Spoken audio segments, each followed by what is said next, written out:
Hi, it's Alaska Granny. It's that time of year again when you should be going through your bug out bag and make sure that you know what is in there, that it's fully supplied, and that none of your food is expired or your clothes don't fit anymore.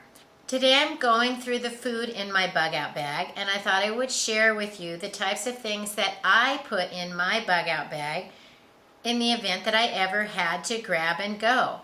My idea of bugging out with my bug out bag is I'm going to be on the go. I'm not going to be stopping and really cooking anything.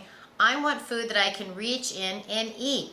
Most of the food items that I have, I can eat them on the go.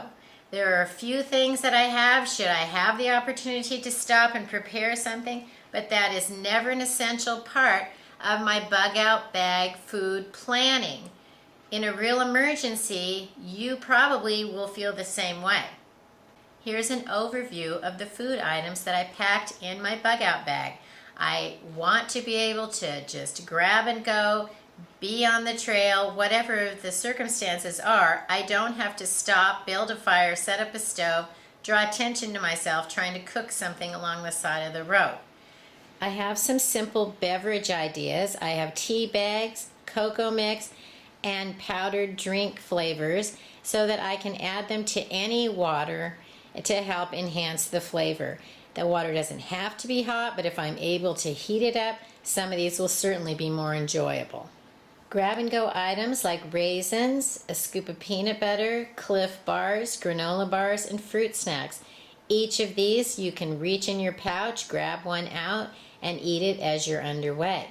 Remove anything like raisins from their hard cardboard box and just pack the inner pouch.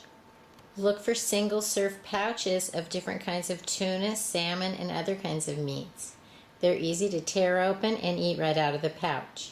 If you have a chance to cook, make sure you have things that are extremely simple. Just add water. This can be done for very little money if you look in your grocery store. Instant mashed potatoes, add water and stir. Little soup mixes. I took them out of the box and put how much water goes with each one. You basically put it into boiling water, stir it around a little while. Things like pasta-roni, rice-a-roni, macaroni and cheese, you just need the contents of the box and some water. Take those kinds of things out of the box to save up bulk and space. Then you can add the packets of your things like tuna, salmon, little pouches of meat, and make a very complete meal. Remember, this is an emergency situation. You're not trying to be gourmet. Include water and the most basic little pot and a spoon. I like to squeeze each category of food into a Ziploc bag together, and now they're ready to go into my food module pack, and the pack will go into my bug out bag. You can see I have a lot of food choices for many days and not very much money. I've loaded them into gallon Ziploc bags, one that I can eat on the go, one that would require cooking, so then I can just reach in my bag and get out what I want. Now I can load these into my bug out bag, and I know that I'm going to have food on the go if I need to in any emergency situation.